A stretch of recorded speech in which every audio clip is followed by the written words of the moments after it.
Hi అండి. అందరూ ఎలా ఉన్నారు? బాగున్నారా? మేమైతే చాలా బాగున్నాము.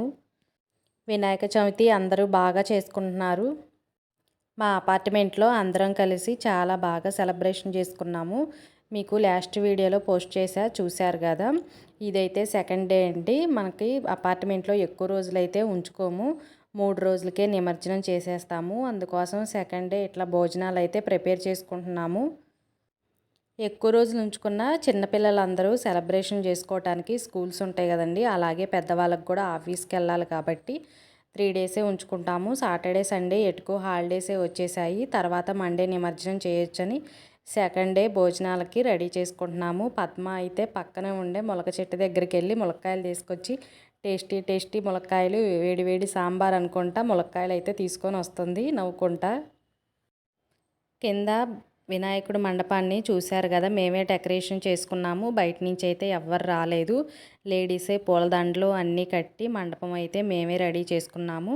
అలాగే భోజనాలకు కూడా వంట సెక్షన్ కూడా మేమే చేసుకుంటున్నాము అందరం కలిసి.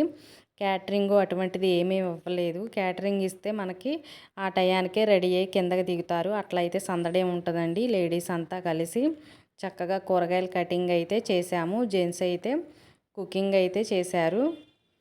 దేవుడికి కూడా మనము నైవేద్యంలాగా ప్రిపేర్ చేయాలి కదా. భోజనాలతో పాటు చక్కెర పొంగలి, పులిహోర, గారెలు అన్నీ ప్రిపేర్ చేస్తున్నాము. అందుకోసమే చాలా ఎర్లీ మార్నింగు అందరూ హెడ్ బాత్ చేసి కిందకైతే దిగారండి. ఎందుకంటే అందరూ కలిసి భోజనం చేస్తున్నాం కదా. అందుకోసం అనేసి దేవుడికి కూడా నైవేద్యం పెట్టాలి కాబట్టి లేడీస్ అంతా 5 కల్లా హెడ్ బాత్ చేసేసి కిందకైతే దిగి కూరగాయలు అయితే కటింగ్ చేశాము. ఇట్లా అందరూ కలిసి సందడి సందడిగా హడావుడిగా ఎవరి పనులు వాళ్ళు చేసుకుంటుంటే భలే సందడిగా అనిపించింది. సరుకులు కూరగాయలు అయితే 2 రోజుల ముందే తీసుకొచ్చి ఇంట్లో పెట్టామండి. ఎందుకంటే మనకి వర్షాలు పడుతున్నాయి కదా. మార్కెట్ కూడా ఉండదు, బయటికి కూడా వెళ్ళాది కావట్లేదు అనేసి 2 రోజుల ముందే తీసుకొచ్చి ఫ్రిడ్జ్లో పెట్టేశాము కూరగాయలు. సరుకులు అయితే ఇంట్లోనే పెట్టేశాము. అందరి ఇళ్ళల్లో పెద్ద పెద్ద ఫ్రిడ్జ్లు ఉన్నాయి కదా. కూరగాయలు అలాగే విజయవాడ నుంచి వచ్చిన పూలదండలు దేవుడికి రోజుకు ఒక దండ వేయాలి. అలాగే డెకరేషన్కి పూలు కూడా చాలా కావాలి కాబట్టి అందరింట్లో ఫ్రిడ్జ్లోనే పెట్టాము. తర్వాత వచ్చేసి మేమైతే బజ్జీ వేద్దామనుకున్నాము. బజ్జీ అయితే చాలామందికి గ్యాస్ స్టవ్లు తినరేమో అనిపించి మళ్ళీ మినపగుళ్ళు తెప్పించి గారెలకు ప్రిపేర్ చేస్తున్నాము. కూరగాయల కటింగ్ అయితే అంతా అయిపోయింది. వంట కూడా చేసేవాళ్ళు పక్కన చేస్తూనే ఉన్నారు. గారె అయితే వేడివేడిగా అప్పటికప్పుడు వేస్తే చల్లారిపోకుండా బాగుంటుందనేసి లాస్ట్లో గారెల పిండి అయితే రుబ్బాము.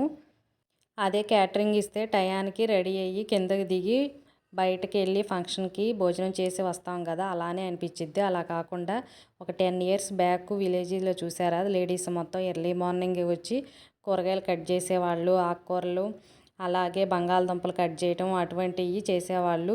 చాలా సందడిగా ఉండేది.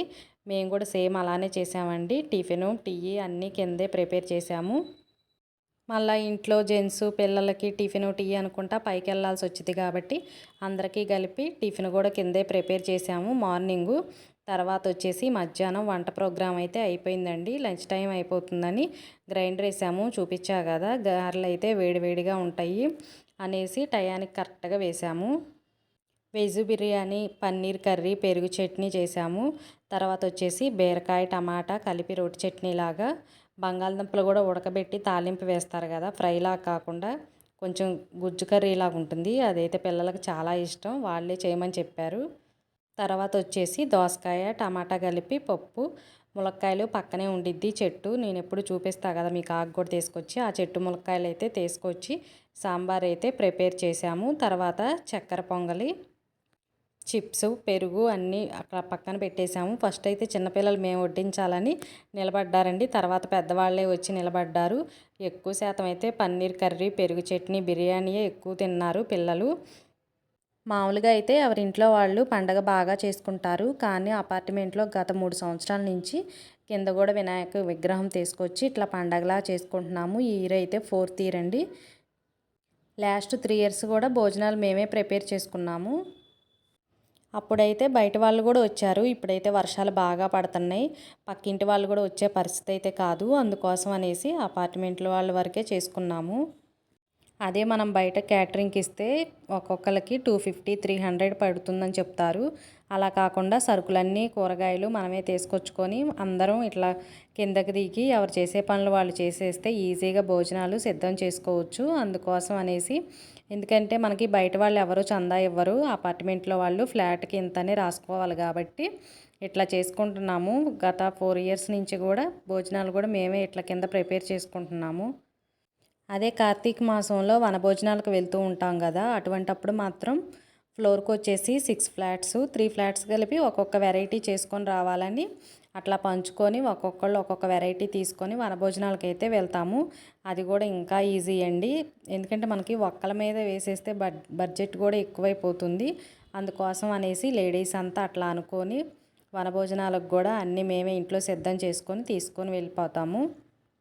అపార్ట్మెంట్లో చూసారు కదా, చాలా సందడిగా ఉంది. జెంట్స్ చిన్నపిల్లలు అందరూ భోజనాలు చేయటం అయిపోయిందండి. ఫైనల్గా మేము కూడా భోజనాలు అయితే చేస్తున్నాము. భోజనాలు మేము కూడా అందరం చేసేసిన తర్వాత మొత్తం క్లీన్ చేసాము. మళ్ళీ సాయంత్రం పూజ మీద కూర్చునే దంపతులు అయితే వస్తారు కదా, అందుకోసం అనేసి ఈ గిన్నెలు టేబుల్స్ చైర్స్ అన్నీ తీసేసి మంచిగా ఊడ్చి మళ్ళీ ముగ్గు అయితే వేసాము ఈవినింగ్ కోసం. సెకండ్ డే మాత్రం వర్షం బాగా పడిందండి. బయట వాళ్ళైతే అసలు వచ్చేవాళ్లే కాదు. కాకపోతే అందరం అపార్ట్మెంట్లో వాళ్ళం కాబట్టి అంత పెద్ద వర్షం వచ్చినా కూడా ఏమీ కాదు. చిన్న చిన్న ఫంక్షన్లు కూడా ఇట్లా కింద గ్రౌండ్ ఫ్లోర్లో చేసుకోవచ్చు. ఇదైతే దద్దోజనం అండి, సాయంత్రం దేవుడికి నైవేద్యంగా ప్రిపేర్ చేస్తున్నాము. చక్కెర పొంగలి దద్దోజనం పులిహోర ఏం చేసినా కూడా ఎక్కువే చేస్తున్నాము. ఎందుకంటే అందరూ కిందకి దిగుతారు, జెంట్స్ చిన్నపిల్లలు లేడీస్ మొత్తం కిందకే దిగుతారు. కొన్ని అపార్ట్మెంట్లు అయితే అందరూ ఇట్లా కలిసి చేసుకుంటారు, కొంతమంది అయితే కలవరు. ఇక్కడైతే అందరూ బాగా కలిసిపోతారండి, ఏ చేసుకున్నా కూడా అందరం కలిసే చేసుకుంటాము. ఇంక ఇదైతే ఈవినింగ్ పూజ అండి. అదే కలశంలో కొద్ది పసుపు కుంకుమ 2 అక్షతలు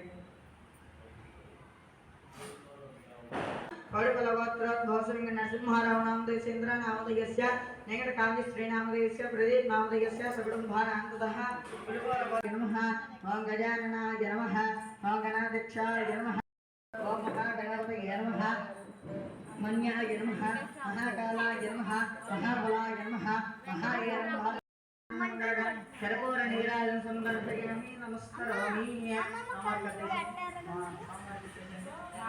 అందరూ హార్ట్ని కళ్ళగట్టుగా